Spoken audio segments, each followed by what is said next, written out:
Hello everyone, good morning to all of you. दोस्तों कैसे हैं आप सभी। आशा करता हूं आप सभी अच्छे होंगे। दोस्तों आज हम बात करेंगे एसएससी जीडी के बारे में। एसएससी जीडी के बारे में हम बात करेंगे और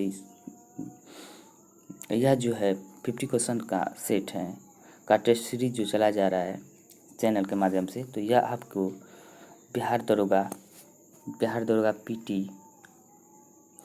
पीटी एंड मेंस दोनों में आपको काम आ सकते हैं, यानी कि उसके लिए आपको बहुत ही हेल्पफुल साबित हो सकते हैं। और इसके अलावा बिहार पुलिस, रेलवे आदि के लिए भी बहुत ही कारगर साबित हो सकते हैं। तो दोस्तों वीडियो को पूरा देखें, पसंद आए तो एक लाइक करें, कमेंट करें और इस तरह के टेस्ट सीरीज एवं नौकरी संबंधित अपडेट पाने के लिए चैनल को सब्सक्राइब कर बेल आइकन को दबाना ना भूलें।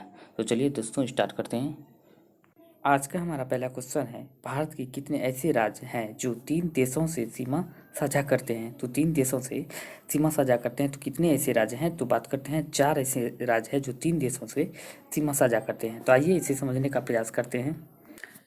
अब समझते हैं, ये है अपना प्यारा भारत और हम बात करते हैं यहाँ भारत की। तो 3 ऐसे राज्य हैं जो कि 3 देशों से सीमा साझा करते हैं, यानी कि 3 नहीं 4 ऐसे राज्य हैं जो कि 3 देशों से सीमा साझा करते हैं। ये समझने का प्रयास करते हैं। तो सबसे पहले हम बात करते हैं लद्दाख की। तो लद्दाख की सीमा की बात करते हैं तो ये अफगानिस्तान, पाकिस्तान और चाइना से लगते हैं। अब वहीं बात करते हैं सिक्किम की। सिक्किम सबसे पहले नेपाल से, भूटान से और चाइना से सीमा साझा करते हैं।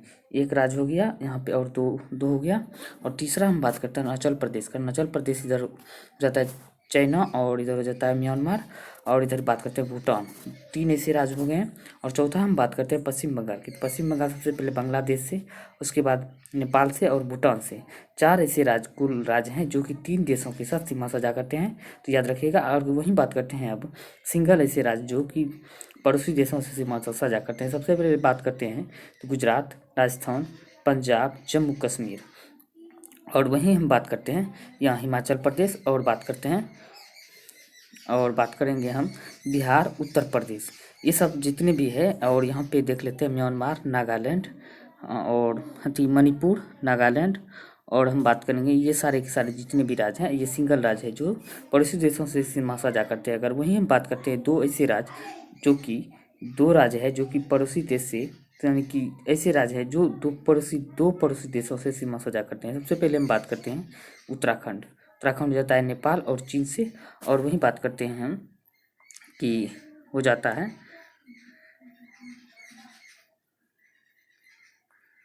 अब वहीं बात करते हैं असम। असम की बीच असम ऐसे राज्य है जो 2 देशों से सीमा साझा करते हैं। सबसे पहले हम बात करेंगे भूटान और बांग्लादेश से सीमा साझा करते हैं। और वहीं बात करेंगे कि मिजोरम की। तो मिजोरम सबसे पहले म्यांमार और बांग्लादेश से सीमा साझा करते हैं। तो याद रखिएगा, बहुत ही मोस्ट इंपॉर्टेंट हो जाते हैं। अब बात करते हैं नेक्स्ट क्वेश्चन की। अब बात करते हैं निम्नलिखित में से कौन भारतीय पुलित्जर सम्मान से सम्मानित नहीं है, यानी कि इनमें से कौन सा भारतीय है जो पुलित्जर सम्मान से सम्मानित नहीं किए गए हैं। तो गोविंद बिहारी लाल ये सम्मानित किए गए हैं, झुम्पा लाहिड़ी ये भी सम्मानित किए गए हैं और गीता आनंद ये भी सम्मानित किए गए हैं। और मुल्क राज आनंद की बात करते हैं, ये सम्मानित नहीं किए गए हैं। अब बात करते हैं नेक्स्ट क्वेश्चन की। अब बात करते हैं कितनी नावों में कितनी बार किसने लिखी। कितनी नावों में कितनी बार किसने लिखी या किसकी रचना है। तो ये अज्ञेय जी की रचना है। यानी अज्ञेय जी का पूरा नाम की बात करते हैं सच्चिदानंद वात्स्यायन अज्ञेय जी इसका नाम है। अब वही बात करते हैं नेक्स्ट क्वेश्चन की।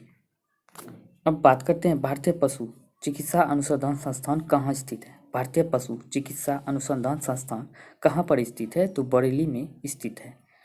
अब बात करते हैं नेक्स्ट क्वेश्चन। किस नगर को इलेक्ट्रॉनिक नगर के नाम से जाना जाता है, यानी किस नगर को इलेक्ट्रॉनिक नगर कहा जाता है। तो बेंगलोर नगर को जो है इलेक्ट्रॉनिक नगर कहा जाता है। अब बात करते हैं नेक्स्ट क्वेश्चन की। पोलो के पारंपरिक खेल में प्रत्येक टीम में कितने खिलाड़ी होते हैं। पोलो के पारंपरिक खेल में प्रत्येक टीम में कितने खिलाड़ी होते हैं। तो इसमें 4 खिलाड़ी होते हैं। अगर वहीं वाटर पोलो की बात करें तो वाटर पोलो में 7 खिलाड़ी होते हैं। और वहीं बात करते हैं क्रिकेट और फुटबॉल, हॉकी में कुल 11 प्लेयर होते हैं, याद रखिएगा। और खो खो में 9 खिलाड़ी होते हैं, जिम्नास्टिक में 8 खिलाड़ी होते हैं। तो याद रखिएगा, बहुत ही मोस्ट इंपॉर्टेंट है। कई बार खेलों से संबंधित क्वेश्चन पूछ लिए जाते हैं। अब बात करते हैं नेक्स्ट क्वेश्चन की। भारतीय अंतरिक्ष कार्यक्रम के जनक किसे कहा जाता है। भारतीय अंतरिक्ष कार्यक्रम के जनक किसे कहा जाता है। डॉक्टर विक्रम साराभाई को भारतीय अंतरिक्ष कार्यक्रम के जनक कहा जाता है। अब बात करते हैं नेक्स्ट क्वेश्चन की। निम्नलिखित में से भारत रत्न का सम्मान पाने वाले पहले व्यक्ति कौन थे? निम्नलिखित में से भारत रत्न सम्मान पाने वाले पहले व्यक्ति कौन थे? यानी कि ऑप्शन के अकॉर्डिंग की हम बात करते हैं तो इसमें सीवी रमन जो है सबसे पहले व्यक्ति थे। ऐसे बात करें तो भारत रत्न सबसे पहले प्राप्त करने वाले व्यक्ति की बात करते हैं डॉक्टर सर्वपल्ली राधाकृष्णन थे, याद रखिएगा अगर ऐसे पूछे तो। नहीं तो ऑप्शन के अकॉर्डिंग की हम बात करते हैं तो भारत रत्न से सम्मानित होने वाले पहले व्यक्ति सीवी रमन हो जाएंगे। अब बात करते हैं नेक्स्ट क्वेश्चन की। अब बात करते हैं भारतीय सिनेमा के प्रथम सिनेमेटोग्राफर कौन है जिन्हें दादा साहेब फाल्के पुरस्कार से सम्मानित किया गया है? तो वहीं बात करते हैं B.K. मूर्ति है जो भारतीय सिनेमा के प्रथम सिनेमेटोग्राफर हैं जिन्हें दादा साहेब फाल्के पुरस्कार से सम्मानित किया गया है। अब बात करते हैं नेक्स्ट क्वेश्चन की।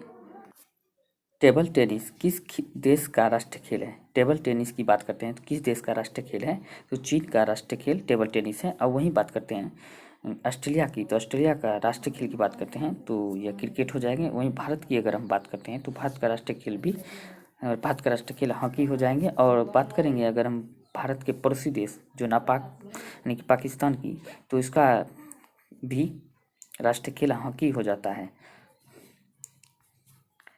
अब बात करते हैं नेक्स्ट क्वेश्चन की। अब बात करते हैं दक्षिण भारत का स्पा किसे कहा जाता है? दक्षिण भारत का स्पा किसे कहा जाता है?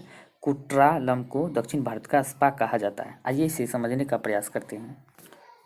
दक्षिण भारत की बात करते हैं तो दक्षिण भारत का स्पा कुट्रालम को कहा जाता है। कई मौसम और कुछ बारहमासी नदियों जैसे चितर नदी, मणिमुथर नदी, पयचर नदी और ताम्रपर्णी नदी इत्यादि का उद्गम इसी क्षेत्र से होता है, इसीलिए इसे भारत का स्पा कहा जाता है। तो याद रखिएगा, समझ गए होंगे आप। अब बात करते हैं नेक्स्ट क्वेश्चन की। अब बात करते हैं NH44 यानी कि NH44 कितने राज्यों से होकर गुजरती है? NH44 की हम बात करते हैं तो यह कुल 12 राज्यों से होकर गुजरती है। और वर्तमान में जो है NH44 जो है सबसे बड़ा नेशनल हाईवे है। और अब छोटा की बात करते हैं NH71 जो है सबसे छोटा, मात्र 6 किलोमीटर है। याद रखिएगा, बहुत ही एग्जाम में कई बार पूछे गए। इसे हाल ही में ही NTPC एग्जाम में पूछे गए NH44 के बारे में। अब बात करते हैं नेक्स्ट क्वेश्चन के बारे में। मोहनजोदड़ो की खुदाई में प्राप्त स्नानागार का आकार कैसा है? मोहनजोदड़ो की खुदाई में प्राप्त स्नानागार का आकार कैसा है? तो आयताकार इसका आकार था। अब बात करते हैं नेक्स्ट क्वेश्चन की। अब बात करते हैं कोलकाता मेट्रो कब शुरू हुआ था? कोलकाता मेट्रो जो कब शुरू हुआ था तो बात करते हैं 1884 ईस्वी में कोलकाता मेट्रो का शुरुआत हुआ था। अगर दिल्ली मेट्रो की बात करते हैं 2002 में दिल्ली मेट्रो का शुरुआत किया गया था। याद रखिएगा, बहुत ही मोस्ट इंपॉर्टेंट हो जाते हैं। अब बात करते हैं नेक्स्ट क्वेश्चन की। चंपारण सत्याग्रह किसके लिए किया गया था? चंपारण सत्याग्रह की हम बात करते हैं किसके लिए किया गया था? यह नील की खेती के लिए किया गया था। यानी नील के किसानों के पर बहुत ही अंग्रेजों द्वारा अत्याचार किया जा रहा था, उसी के समस्या के निदान हेतु चंपारण सत्याग्रह किया गया था। अब बात करते हैं नेक्स्ट क्वेश्चन की।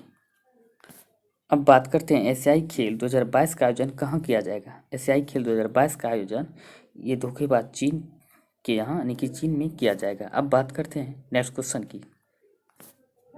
2021 में कितने बच्चों को प्रधानमंत्री बाल पुरस्कार से सम्मानित किया गया? यानी कि कितने बच्चों को 2021 में प्रधानमंत्री बाल पुरस्कार से सम्मानित किया गया है? तो कुल 32 बच्चों को सम्मानित किया गया, यानी कि ये इसका आंसर हो जाएगा। बात करते हैं नेक्स्ट क्वेश्चन की। अब बात करते हैं UNO यानी कि यूनाइटेड नेशन ऑर्गेनाइजेशन की, यानी संयुक्त राष्ट्र संघ की बात करते हैं तो इसके स्थापना के समय कुल देश इसके सदस्य बने थे। यानी कि स्थापना के समय कुल कितने देश इसके मेंबर बने थे? तो उस समय जो है 51 देश था, जिसमें कि कुल 50 देशों ने ही हस्ताक्षर किए थे, इसलिए इसका आंसर हो जाएगा 50। अब बात करते हैं नेक्स्ट क्वेश्चन की। अब बात करते हैं 2019 में राजीव गांधी खेल रत्न पुरस्कार किसे दिया गया था? 2019 में राजीव गांधी खेल रत्न पुरस्कार की हम बात करते हैं दीपा मलिक, बजरंग पुनिया, यानी कि दोनों को दिया गया था। अब बात करते हैं नेक्स्ट क्वेश्चन की। दाब का एसआई मात्रक क्या होता है? दाब का एसआई मात्रक की बात करें तो पास्कल दाब का एसआई मात्रक होता है।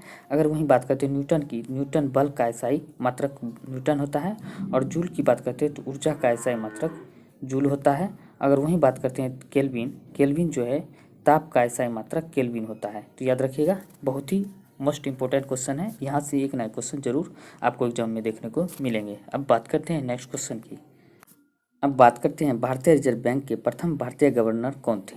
भारतीय रिजर्व बैंक के प्रथम भारतीय गवर्नर जनरल की हम बात करते हैं तो CD देशमुख इसके प्रथम भारतीय गवर्नर थे। और वहीं बात करते हैं, अगर प्रथम भारतीय रिजर्व बैंक के प्रथम गवर्नर की अगर हम बात करें तो ऑसबोर्न स्मिथ प्रथम भारतीय गवर्नर, यानी भारतीय नहीं प्रथम गवर्नर थे ऑसबोर्न स्मिथ। अगर वहीं भारतीय पूछे तो CD देशमुख प्रथम भारतीय गवर्नर RBI के थे। अब बात करते हैं वहीं अगर RBI की, तो RBI की स्थापना की हम बात करें तो इसकी स्थापना 1 अप्रैल 1935 में किया गया था।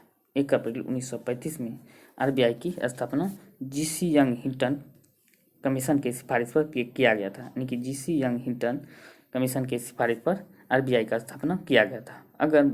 अब बात करते हैं नेक्स्ट क्वेश्चन की। अब बात करते हैं दादा साहेब फाल्के पुरस्कार किसे प्रदान किया गया था, यानी कि पहला दादा साहेब फाल्के पुरस्कार किसे प्रदान किया गया था। देविका रानी को सबसे पहले दादा साहेब फाल्के पुरस्कार से सम्मानित किया गया था, यानी कि इसे मिला था। अब बात करते हैं नेक्स्ट क्वेश्चन की। होमी जहांगीर भाभा पुरस्कार किस क्षेत्र में विशेष योगदान के लिए दिया जाता है। होमी भाभा पुरस्कार किस क्षेत्र में विशेष योगदान के लिए दिया जाता है। तो नाभिकीय ऊर्जा क्षेत्र में विशेष योगदान के लिए यह पुरस्कार दिया जाता है। अब बात करते हैं नेक्स्ट क्वेश्चन की। अब बात करते हैं इंटरपोल का मुख्यालय कहाँ स्थित है। इंटरपोल की मुख्यालय की हम बात करते हैं लियोन में स्थित है। अगर वहीं बात करते हैं यूनिसेफ का मुख्यालय, तो यूनिसेफ की मुख्यालय की बात करते हैं तो यह न्यूयॉर्क में स्थित है। और वहीं बात करते हैं नेक्स्ट क्वेश्चन की। प्रधानमंत्री का निवास किस मार्ग पर स्थित है। प्रधानमंत्री का निवास की बात करते हैं तो 7 लोक कल्याण मार्ग पर स्थित है। आइए इसे समझने का प्रयास करते हैं विस्तार से। अब बात करते हैं 7 लोक कल्याण मार्ग, जिसका आधिकारिक नाम पंचवटी है, यानी कि 7 लोक कल्याण मार्ग का आधिकारिक नाम की हम बात करें तो पंचवटी है। और लटियन की दिल्ली के लोक कल्याण मार्ग पर स्थित है। एक पता है जो कि 1990 से भारत के प्रधानमंत्री का आधिकारिक निवास है। अगर वहीं पूछे तो यह जो है 7 लोक कल्याण मार्ग जो ये है दिया गया है पंचवटी, जो उसको आधिकारिक नाम से हम पुकारते हैं, तो उसको जो है कब से प्रधानमंत्री का निवास स्थान है। तो यह 1990 से ही भारत के प्रधानमंत्री का आधिकारिक निवास है। और इसमें प्रधानमंत्री का निजी आवासीय क्षेत्र है, कार्यगृह है, सभागृह है और अतिथिशाला स्थित है। और नई दिल्ली के लोक कल्याण मार्ग पर स्थित यह संपत्ति 12 एकड़ की भूमि पर फैली हुई है, जिसमें कुल 5 बंगले शामिल है। तो अगर वहीं आपको प्रधानमंत्री के बारे में तो पता चल गया। अगर वो आपको पूछे राष्ट्रपति के बारे में, अगर आपको पूछे राष्ट्रपति का निवास स्थान कौन सा है, तो राष्ट्रपति की निवास स्थान आप प्रधानमंत्री के बारे में जान ही चुके हैं। अगर वहीं पूछे आपको राष्ट्रपति का निवास स्थान क्या है, तो राष्ट्रपति का निवास स्थान रायसीना हिल्स यानी कि रायसीना पहाड़ी जो है हिल्स जो दिल्ली में स्थित है, वही राष्ट्रपति का निवास स्थान। तो याद रखिएगा, राष्ट्रपति का निवास स्थान रायसीना हिल्स है। अब बात करते हैं नेक्स्ट क्वेश्चन की। अब बात करते हैं गांधी शांति पुरस्कार की शुरुआत कब हुई थी। गांधी शांति पुरस्कार की हम बात करते हो 1995 से हुआ था, यानी 1995 ईस्वी से गांधी शांति पुरस्कार की शुरुआत हुआ था। अब बात करते हैं नेक्स्ट क्वेश्चन की। अब बात करते हैं मंगलयान कहाँ से लॉन्च किया गया था। तो मंगलयान की बात करते हैं तो हम श्रीहरिकोटा से लॉन्च किया गया था। अब बात करते हैं नेक्स्ट क्वेश्चन की। अब बात करते हैं एशियाई खेलों का आरंभ किस वर्ष हुआ था। एशियाई खेलों का आरंभ की बात करते हैं तो 1951 से हुआ था। और एशियाई खेलों का जनक देश की बात करते हैं तो भारत को एशियाई खेलों का जनक देश कहा जाता है। अगर वहीं बात करते हैं ओलंपिक, आधुनिक ओलंपिक खेल जो है पहली बार 1896 ईस्वी में एथेंस यानी कि एथेंस यूनान से शुरुआत हुआ था। अब वहीं बात करते हैं नेक्स्ट क्वेश्चन की। दोस्तों, हम हर क्वेश्चन का डिस्कस पूरा विस्तार से नहीं कर रहे हैं, इसलिए कि ताकि वीडियो ज़्यादा लंबा ना हो जाए। इसके कारण जो है कुछ ऐसे वीडियो है जिसका हम डिस्कस कर देते हैं। अगर फुल्ली डिस्कस चाहिए तो वीडियो को नीचे कमेंट करें, हम प्रत्येक क्वेश्चन का यानी कि हर क्वेश्चन का जो है फुल डिस्कस के साथ देने का वीडियो प्रोवाइड करने का प्रयास करेंगे। अब बात करते हैं मधुबनी कला क्या है। मधुबनी कला की हम बात करते हैं बिहार में प्रचलित एक लोक कला है। अब बात करते हैं सेई सोब अंधकार पुस्तक की लेखिका कौन है। सेई सोब अंधकार पुस्तक की लेखिका कौन है। तस्लीमा नसरीन इसके इस पुस्तक के लेखिका है। अब बात करते हैं नेक्स्ट क्वेश्चन की। अब बात करते हैं अंकोर वाट मंदिर समूह किस देश में स्थित है, यानी कि अंकोर वाट मंदिर जो है किस देश में स्थित है, कंबोडिया देश में स्थित है। और इसे जो है यह जो है विश्व का सबसे बड़ा मंदिर है। विश्व का सबसे बड़ा मंदिर अगर आपको पूछे तो कौन सा है, तो अंकोर वाट का मंदिर है जो कंबोडिया देश में स्थित है। बात करते हैं नेक्स्ट क्वेश्चन की। अब बात करते हैं कंप्यूटर चिप का दूसरा नाम क्या है, तो कंप्यूटर चिप को दूसरे नाम की हम बात करें तो माइक्रोचिप दूसरा नाम इसका हो जाता है। अब बात करते हैं नेक्स्ट क्वेश्चन की। अब बात करते हैं प्रथम भूमिगत रेल मेट्रो की कोलकाता में शुरुआत किस वर्ष से हुई थी। प्रथम भूमिगत रेल मेट्रो की कोलकाता में शुरुआत किस वर्ष हुई थी, तो 1984 में हुआ था। अगर कोलकाता की बात करते हो 1884 ईस्वी में पहली बार मेट्रो का परिचालन किया गया था और 1984 से जो है प्रथम भूमिगत मेट्रो रेल की शुरुआत कोलकाता में हो गई थी। अब बात करते हैं नेक्स्ट क्वेश्चन की। अब बात करते हैं वह प्रथम महिला कौन है जिसने 7 प्रमुख सागर तैरकर पार किए थे। वह प्रथम महिला कौन है जिसने 7 प्रमुख सागर तैरकर पार किए थे, तो बुला चौधरी प्रथम महिला हो जाते हैं जिसने 7 प्रमुख सागर तैरकर पार किए थे। विश्व का पहला एकमात्र प्रथम महिला है। और वहीं बात करते हैं यह क्वेश्चन की, तो ये कई बार एग्जाम में पूछे गए हैं, तो आने वाले एग्जाम में भी पूछे जा सकते हैं। याद रखिएगा यह क्वेश्चन जो है एग्जाम के दृष्टिकोण से बहुत ही महत्वपूर्ण हो जाते हैं। अब बात करते हैं नेक्स्ट क्वेश्चन की। अब बात करते हैं भारत में यूरेनियम का पहला भंडार झारखंड राज्य के जादूगोरा में कब खोजा गया था। भारत में यूरेनियम का पहला भंडार झारखंड राज्य के जादूगोरा में कब खोजा गया था, 1951 में खोजा गया था। अब बात करते हैं नेक्स्ट क्वेश्चन। अब बात करते हैं इंग्लैंड का बगीचा किसे कहा जाता है। इंग्लैंड के बगीचा की बात करते हैं तो यह कैंट को इंग्लैंड का बगीचा कहा जाता है। आइए इसको विस्तार से समझते हैं। अब बात करते हैं वहीं आपको अगर पूछे बगीचों का शहर भारत में किसे कहा जाता है, तो भारत में बगीचों का शहर की बात करते हैं तो कपूरथला को कहा जाता है। ये क्वेश्चन बहुत ही मोस्ट इंपॉर्टेंट है, कई बार एग्जाम में पूछे गए हैं। और वहीं पूछे तो भारत का बगीचा यानी उद्यान किस शहर को कहा जाता है। भारत का बगीचा कहे या उद्यान कहे तो बेंगलोर शहर को कहा जाता है। अगर वहीं पूछे जरा सा अंतर हो जाता है, अगर वहीं पूछे बगीचों का शहर किसे कहा जाता है तो कपूरथला को बगीचों का शहर कहा जाता है। जरा सा अंतर है, याद रखिएगा, बहुत ही बार एग्जाम में पूछे गए हैं। बात करते हैं अब नेक्स्ट क्वेश्चन की। भारत को श्रीलंका से कौन सा जलमार्ग अलग करता है। भारत को श्रीलंका से कौन सा जलमार्ग अलग करता है, तो पाक जल संधि जो है भारत को श्रीलंका से अलग करता है। अब बात करते हैं नेक्स्ट क्वेश्चन की। अब बात करते हैं ज्यामिति का जनक किसे कहा जाता है। ज्यामिति की जनक की हम बात करें तो यूक्लिड को ज्यामिति का जनक कहा जाता है। अब बात करते हैं नेक्स्ट क्वेश्चन की। 1971 में स्वतंत्रता की घोषणा के बाद बांग्लादेश के प्रथम प्रधानमंत्री कौन थे। 1971 में स्वतंत्रता की घोषणा के बाद बांग्लादेश के प्रथम प्रधानमंत्री की हम बात करते हैं तो शेख मुजीबुर रहमान बांग्लादेश के प्रथम प्रधानमंत्री बने थे। अब बात करते हैं नेक्स्ट क्वेश्चन की। उस कार का नाम बताएं। उस वस्तुकार का नाम बताएं जिसने नई दिल्ली को डिजाइन किया है। जिसने नई दिल्ली को डिजाइन किया है तो बात करते हैं सर एडविन लुटियंस जो है नई दिल्ली का भी डिजाइन किया है। और वहीं बात करते हैं तो राष्ट्रपति भवन का भी डिजाइन एडविन लुटियंस के द्वारा ही किया गया है। अब बात करते हैं नेक्स्ट क्वेश्चन की। अब बात करते हैं इनमें से किसका मिलान सही है, तो इसमें इनमें से किसका मिलान सही है, तो याद रखिएगा बहुत ही मोस्ट इंपॉर्टेंट हिंदी हो जाते हैं, एग्जाम में सारे प्रीवियस ईयर में पूछे गए हैं। अब वहीं बात करते हैं हेम का मतलब सोना हो जाता है, ये बिल्कुल सही है। और होम का मतलब यज्ञ हो जाता है, ये भी बिल्कुल सही है। और हरि जो है हरि का मतलब विष्णु होता है, यानी कि ये भी सही है। यानी कि बात करें तो सभी इनमें सही मिलान किए गए हैं। अब बात करते हैं नेक्स्ट क्वेश्चन की। इनमें से कौन दीर्घ संधि के उदाहरण है। इनमें से कौन दीर्घ संधि के उदाहरण है, बात करते हैं पुस्तक जोड़ आलय पुस्तकालय, ये दीर्घ संधि के उदाहरण है। और विद्या जोड़ अर्थी बराबर बात करते हैं विद्यार्थी, ये भी दीर्घ संधि के ही उदाहरण है। अब भानु जोड़ उदय बराबर भानुदय, ये भी दीर्घ संधि के उदाहरण, यानी कि बात करते हैं सभी दीर्घ संधि के उदाहरण हैं। अब बात करते हैं नेक्स्ट क्वेश्चन। अब बात करते हैं संधि कितने प्रकार के होते हैं। संधि की अगर हम बात करें तो संधि 3 प्रकार के होते हैं। अब बात करते हैं नेक्स्ट। इनमें से कौन द्वंद्व समास के उदाहरण है। इनमें से कौन द्वंद्व समास के उदाहरण है, तो द्वंद्व समास की सबसे पहले हम बात करेंगे तो जिस शब्द का दोनों पद प्रधान हो उसे द्वंद्व समास कहते हैं। यानी कि द्वंद्व समास भाई बहन ये द्वंद्व समास होता है, और माता पिता भी द्वंद्व समास के ही उदाहरण। यानी कि बात करें तो ए और बी यानी कि सी इसका आंसर हो जाएगा। ये दोनों जो है द्वंद्व समास के उदाहरण है। और त्रिनेत्र की हम बात करें तो यह द्विगु समास के उदाहरण हो जाते हैं। यानी कि जिस शब्द का पहला शब्द संख्यावाची हो उसे द्विगु समास कहते हैं। याद रखिएगा बहुत ही महत्वपूर्ण हो जाते हैं। अब बात करते हैं नेक्स्ट क्वेश्चन की। अब बात करते हैं इनमें से कौन सा हवा का पर्यायवाची शब्द है। इनमें से कौन सा हवा का पर्यायवाची शब्द है। तो बात करते हैं पवन, वायु, समीर, अनिल, ये सब हवा के पर्यायवाची शब्द है। और बात करते हैं वहीं अन्य पर्यायवाची शब्दों की, जल, नीर, वारी, सलील, ये सब पानी की जो है पर्यायवाची शब्द है। और वहीं बात करते हैं हम अगर यानी कि सी की, तो सर्प, नाग, बिस्तर, भुजंग, ये जो है सांप का पर्यायवाची शब्द हो जाते हैं। अगर वहीं बात करते हैं तो हम डी की, सुधा, सोम, पीयूष, अमित, ये जो है अमृत का पर्यायवाची शब्द है। तो याद रखिएगा, बहुत ही महत्वपूर्ण क्वेश्चन हो जाते हैं। अब बात करते हैं नेक्स्ट क्वेश्चन की।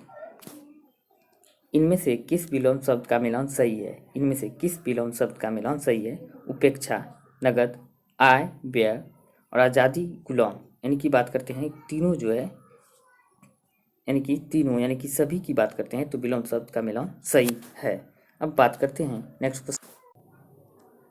वर्तमान में भारत में कुल कितने उच्च न्यायालय हैं। वर्तमान में भारत में कुल कितने उच्च न्यायालय है। तो 25 यानी 25 जो है उच्च न्यायालय है। और नवीनतम उच्च न्यायालय की हम बात करते हैं तो आंध्र प्रदेश की अमरावती जो है नया उच्च न्यायालय यानी कि 25वां उच्च न्यायालय बना है।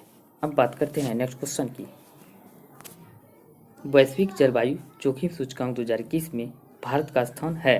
वैश्विक जलवायु जोखिम सूचकांक 2021 में भारत का स्थान 7वें स्थान है। अब बात करते हैं नेक्स्ट क्वेश्चन। अब बात करते हैं अमेरिका के राष्ट्रपति वर्तमान में कौन है। अमेरिका के राष्ट्रपति वर्तमान में बात करते हैं जो बाइडेन अमेरिका के वर्तमान में राष्ट्रपति है और यह 46वें राष्ट्रपति बने हैं। अगर वहीं बात करते हैं कमला हैरिस की, तो कमला प्रथम भारतीय मूल के उपराष्ट्रपति यानी कि 49 में उपराष्ट्रपति बने हैं। क्योंकि अमेरिका के इतिहास में पहली बार महिला उपराष्ट्रपति बने हैं, वो भी 49वें स्थान नंबर के उपराष्ट्रपति बने हैं। अगर वहीं बात करते हैं डोनाल्ड ट्रंप, जो बाइडन से पहले डोनाल्ड ट्रंप अमेरिका के राष्ट्रपति थे। और वहीं बात करते हैं अमेरिका के पहले अश्वेत राष्ट्रपति बराक ओबामा थे। अब बात करते हैं नेक्स्ट क्वेश्चन की। अब बात करते हैं आज का लास्ट क्वेश्चन की, यानी कि रीजनिंग की हम बात करते हैं। 15 अगस्त 2019 को बृहस्पतिवार होगा। नीचे दिए गए किस वर्ष के 15 अगस्त को भी बृहस्पतिवार होगा। तो आइए इसको समझने का हम प्रयास करते हैं। सबसे पहले हम बात करेंगे कि इसको हम कैसे निकालेंगे। तो इसको निकालने का बहुत ही सिंपल तरीका है। 2019 जो समान वर्ष है उसमें एक जोड़ेंगे और वहीं हम जो लीप ईयर साल है उसमें हम 2 जोड़ेंगे। तो जोड़ना है इसमें हम सबसे पहले हम निकाल लेते हैं।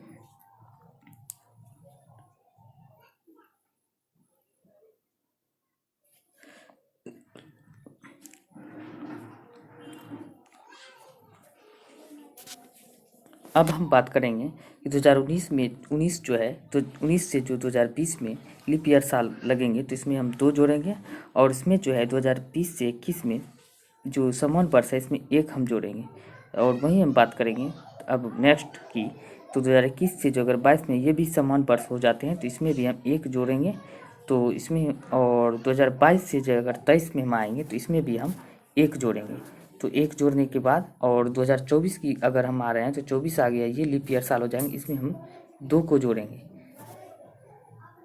तो इस तरह के हम देखते हैं कि 2 3 4 5 और 2 7 हो जाता है। यानी कि बात करते हैं तो कुल 2024 तक में 7 दिन हो जाते हैं। और इससे पहले जो है 15 अगस्त को बृहस्पतिवार था और एक सप्ते में जो 7 दिन फिर रिटर्न होते हैं। तो फिर जो है बात करेंगे 2024 में हम बात करेंगे फिर बृहस्पतिवार ही हो जाएगा। तो इसका आंसर की हम बात करें तो 2024 हो जाएंगे। अगर आप नहीं समझे हैं तो फिर से हम समझाने का प्रयास करेंगे। तो जरानी की बात करते हैं 2019 से जो है समान वर्ष है। 2019 में जितने भी वर्ष है यानी कि इसके बाद जो है 20 में जो है लीप ईयर वर्ष हो जाएंगे। तो लीप ईयर वर्ष में हम 2 जोड़ेंगे और जितने भी और यानी कि 23 तक जो है एक यानी कि हो जाता है 21 22 23। और उसके बाद जो हम 24 में 2 वर्ष जोड़ेंगे तो 2 2 4 3 7, ये तीनों को मिला के 7 हो जाता है। तो इसमें 7 दिन जो हो गया, कुल सप्ताह में 7 दिन होता है। 7 दिन में फिर दोबारा वही दिन वापस आ जाता है। तो इसका मतलब हो जाता है फिर 2024 को बृहस्पतिवार ही होगा। आज के लिए इतना ही। उम्मीद करते हैं कि ये श्रृंखला आपको पसंद आ रही होंगी। कमेंट सेक्शन में ज़रूर बताएं। अगर आपको अच्छा लगेगा तो इस तरीके से हम लोग इसे जारी रखेंगे और आने वाले समय में हमारा प्रयास यही रहेगा ताकि आप सभी आप किसी भी एग्ज़ाम से पहले आपकी तैयारी बेहतर हो, साथ ही साथ आप किसी भी एग्ज़ाम से पहले रिवीजन कर ले तो मैक्सिमम आपके प्रश्न एग्ज़ाम में यहाँ से आ सकते हैं। धन्यवाद।